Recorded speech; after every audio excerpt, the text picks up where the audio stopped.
Okay, peeps, welcome back. So Bitcoin sold off. Now what? Let's get it. So we're going to be going over Bitcoin today and a bunch of other metrics, but we will first start with Bitcoin. So let's start with the major indicators here, then we'll get into the charts. So the first thing I want to point out to you guys is the crypto market over the last 24 hours is up 1.3%. The numbers that we usually go off of is the 24-hour movement and the 7-day movement to kind of track and see what Bitcoin and the different cryptos are doing. As you guys can see, there is clearly more red than there is green, at least on the higher time frames. So let's take a look at the crypto. This is the past 5 years for the Google Trends on crypto. As you guys can see, crypto itself is still pretty low on the overall chart. I think we did say somewhere between a 5 to a 10 or 15 is pretty good prices to get in. As you guys can see, it is still roughly in that range. It's still looking like very buyable at this point. If we get up to this point, then obviously between a 70 to 100, then it would be a much different story, but it still looks pretty low in my opinion. So now for the search term Bitcoin, obviously we had the spot Bitcoin ETFs, so kind of ran up into this. I can't get the exact number here because it doesn't want to cooperate, but roughly somewhere around a 50, and then we basically just sold off. Okay, so we had a 45 there, and then we sold off. We're back down to 24. I would say historically this number is still very low. We've been at 25s in the past in the previous bear market cycle, as you guys can see here. Actually, even before, or I should say even after or during the bear market year post 2017 bull run. So 2018, 2019, we were still kind of in that super low to roughly 25 range. But overall, I would still say it's pretty low on the overall totem pole in terms of fear and greed. Obviously, your major sell areas are when you get these parabolic peaks here. That would be the time that I would be worried personally. Right now, I think it's still pretty viable. So you get your crypto fear and greed index here. You guys can see last month we were in greed. Last month, of course, we did take quite a bit of profit. Probably not as much as we should have, but still a decent amount to hedge against downside that did end up coming about. So now we're currently in the neutral zone. Generally speaking, this thing does tend to swing from one extreme to the next. So I do expect the indicator to move from 48 at least somewhat into the fear zone before potentially having a reversal. Keep in mind on the timeline for Bitcoin, we do have roughly about 3 more months until the halving event. And it is currently the middle of January, and I believe the halving, if I'm not mistaken, is roughly around the 3rd week of April. So with that being said, Bitcoin doesn't usually start ripping past its all-time highs until closer to the end of the year. So we have roughly about 12 months to go. That's a long time for this thing to swing left into the sell zone and then go back right into the, not sell zone, into the fear zone and then back into the greed zone. So MVRV, not overbought, but not oversold. I would say it's still a great time to be buying into crypto right now because we're only at a 1.4. At the absolute bottom, we were at a negative 0.28. And as you guys can see, once we get into this pinkish color up here, that's clearly when the market's overbought. This thing has signaled pretty much almost every single major peak that we've had in Bitcoin over the years. It also signaled both the November and the May sell-offs or peaks in 2021. So this chart's still looking overall bullish as far as I'm concerned. So now we're getting into the Bitcoin rainbow chart. Looks like we've kind of sold off a little bit. We're getting ready to move from the medium green to the darker green color. If we get into that is obviously this buy right here, as you guys can see, but we're still currently in accumulate. Although we might be tipping into getting into the buy. So the buy is, as you guys can see, all these numbers here under the date is roughly between 27 to 37,000. And as a matter of fact, that correlates pretty heavily with this support box we have here between 31,000 and 37,000. So that is some nice little confluence there. So the Bitcoin Newport chart, or net unrealized profit and loss, we went from belief and denial back into optimism and anxiety. So probably a lot of crypto investors right now are freaking out and being like, what the hell?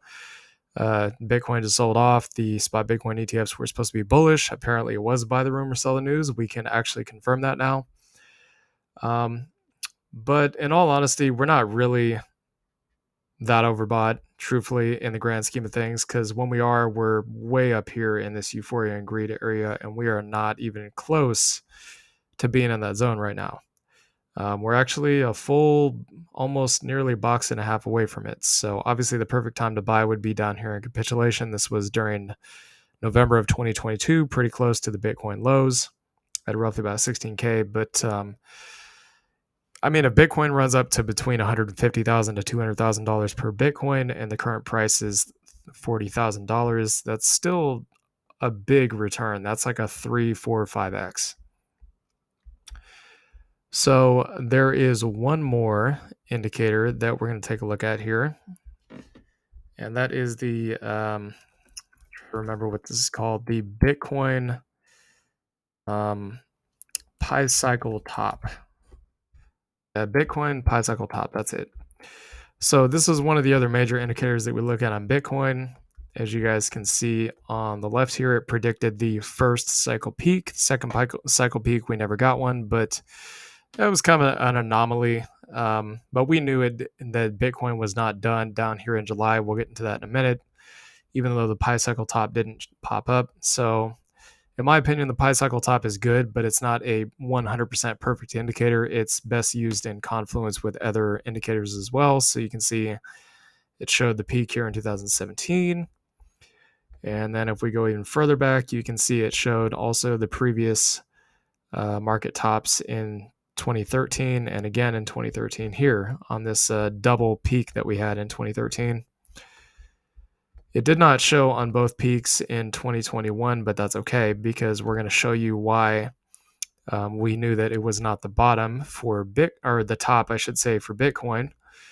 So if we go here and we look at the monthly, you guys can see we have this trend line, this uptrend here. You can see that the Pi Cycle Top is not showing up here. It shows up on the weekly, but we never broke this trend line in July. We didn't actually break it until December of that same year, even though we only got one Pi Cycle Top indicator here. So that's how we knew that this thing did not break down. It did not break the trend line. It did not break support. We had this triple tweezer bottom here, as you can see, which was very bullish. We're currently seeing something on Litecoin. As a matter of fact, I'm going to show you guys the exact same thing on Litecoin. So you see this triple tweezer bottom here. I know this is not an LTCN video, but we're going to show it to you anyways. So,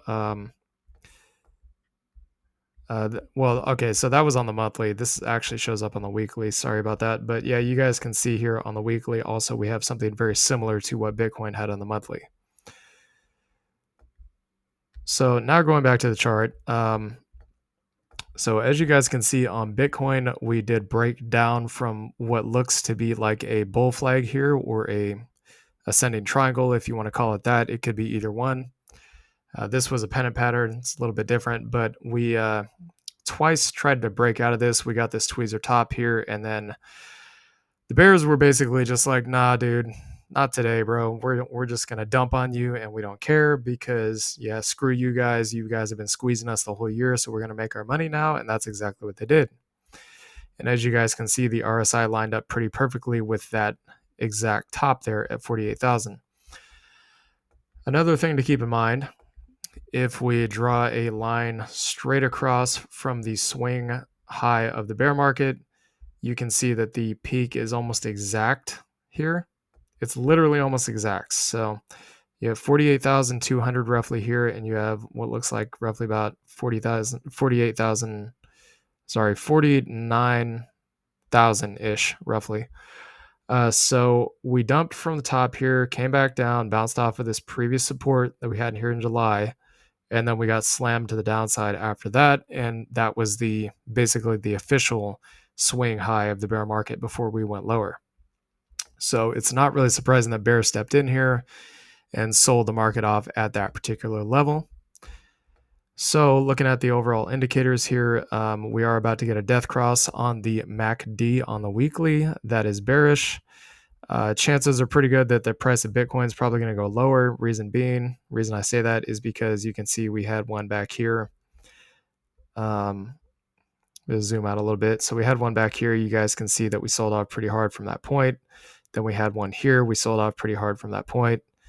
And kind of had a fake out here, so this doesn't really count. But every time that we've had a death cross on the MACD, it has gone down pretty substantially. And we also had a death cross on the RSI. The RSI was also overbought. And we did tell you guys that there was some kind of bearish divergence going on here. So the RSI was moving down while the price was moving up. And we confirmed that by breaking down here. This was the confirmation of the bearish divergence once we got this candle close right here. So where do I think that Bitcoin's going to go from this point? Well, if I'm being completely honest with y'all, let me actually get rid of this and get the other EMA up here. So we're going to go ahead and change this real quick before I get to that point. So I'll move this back to 51 and put the color red on here just to indicate where it is. So if I'm being completely honest, I think that Bitcoin's probably going to bottom out somewhere between, I'd say roughly about 32,000-ish, maybe 33,000 to roughly about 37,000. I don't think that we're done selling off yet. We've already had a pretty large sell-off from 49,000 to currently roughly about 39,000. So that's a $10,000 drop in the price.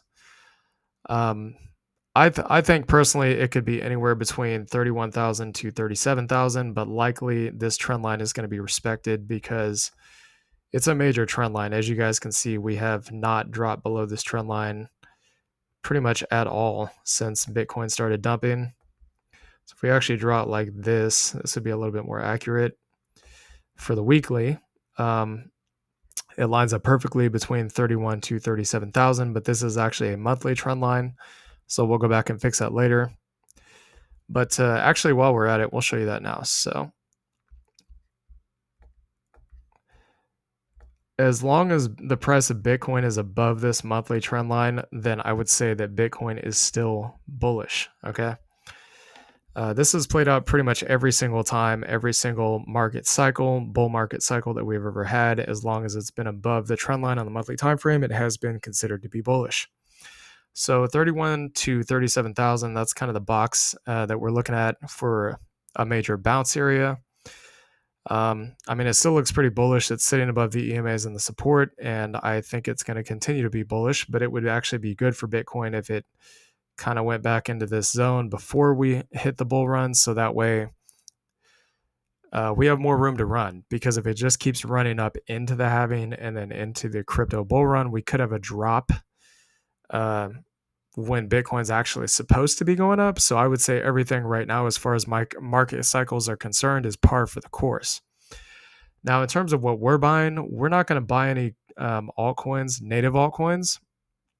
We're not going to buy any native altcoins until we see Bitcoin enter into this zone here. Reason being is because when Bitcoin goes down, altcoins go down more. When Bitcoin goes up, altcoins go up. But when Bitcoin goes up and chops sideways, that's when altcoins really start moonshotting. So in this scenario, if Bitcoin goes into this box, altcoins are going to go down harder. We would rather wait and buy at cheaper prices than basically buy right now and potentially, get sold on once again. So a couple other things that we're going to look at is we're going to take a look at the Bitcoin dominance. So we've pretty much said before that we don't think Bitcoin's dominance is going to top out until it gets into this box, 57 to 63%. We are not there yet, as you guys can see. Does it have to go to this box? No, but that's what we think is going to happen. So another thing that we can look at here is the total overall market cap. As you guys can see, we are still above these EMAs. That's very bullish. Nothing looking too bearish right now. We had an RSI death cross, but that doesn't necessarily mean anything unless there's confluence between these indicators. And in terms of this is basically all altcoin market cap, excluding Bitcoin and Ethereum. It's still looking very bullish. The RSI kind of corrected a little bit, but that's par for the course. That's going to happen when a retracement happens. But of course, we have all these wick rejections up here. I think that the bottom for this thing could potentially be anywhere from 390 billion to roughly about 440 billion. So if we measure this in terms of how much altcoins could drop, roughly about 4% to as much as 14%. That is a lot, but not nearly as bad as some of the drops that you get during bull market cycles or during bear markets. So I'm trying to remember. I think there is one more thing that we want to look at here, and that is the dollar index. So as you guys know, Bitcoin and the dollar index has an inverse correlation. So the dollar index here is still above the trend line. It is still sitting on multi-month and multi-year resistance turn support, as you guys can see here, based on all this history. There's a few things to keep in mind here. We're not really going to be bearish on the dollar. We're not bullish on the dollar, okay, because it peaked out, and this right here is considered to be a lower high. If it goes down, if not, then, well, we really don't know what it's going to do yet because it's kind of just bobbing around at this point. But there's a few major things to keep in mind here, okay? Number one, we want to see the dollar crack this trend line and close below and go down, which it really hasn't done except this fake out here and close below this support zone. If that happens, we expect the price of Bitcoin to go up, okay? And the other thing is the dollar index is not going to start falling off until the Fed starts cutting rates. The best way to understand this is the dollar is considered to be risk off. Bitcoin and altcoins and stocks are considered to be risk on.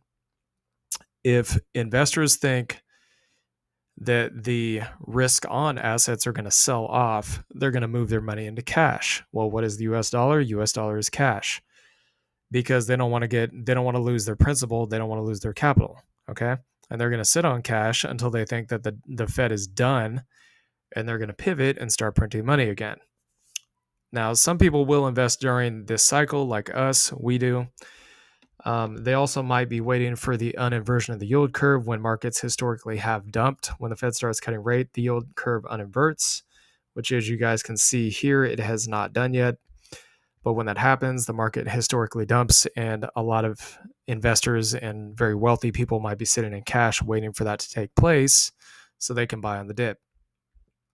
The other thing to consider is that we're not past Bitcoin's halving yet. So generally, Bitcoin goes up after the halving towards the end of the halving year, and the dollar has not sold off yet. Although we do believe that the Fed is going to cut rates this year. The other major reason why is because of the presidential elections coming up at the end of the year. No presidential candidate wants to be elected into office when the market's tanking. So the Fed is going to have to cut rates before the end of this year. They say it's not going to be till Q3. We're calling BS. We think that's a bunch of nonsense. Reason being is because these presidential candidates or the president or whatever the case is, and especially people that are in Congress, they want to see the markets go up, because if the markets are falling off a cliff, a lot of people are not going to vote for these people because it looks bad. You know what I mean? A lot of the lobbyists, a lot of the wealthy people are not going to vote for these presidential candidates if the markets are not going up into the elections. So it's in the politicians' best financial interest to make sure that the Fed is cutting rates well in advance of the elections so they can get elected or reelected in. Now, we think that Trump's going to get elected, not Biden, because Biden's just done a horrible job in this and during his presidential election with the country and the economy and all that, but that's just our opinion. But regardless, the 2024 presidential election and also the midterms, which happens every 2 years, is very important. They want to see stocks go up. So everything that we just said, something to keep in mind when it comes to being in correlation with Bitcoin and macro events. So anyways, hope you all enjoyed this content. Please like, comment, and subscribe, and we'll see y'all later. Peace.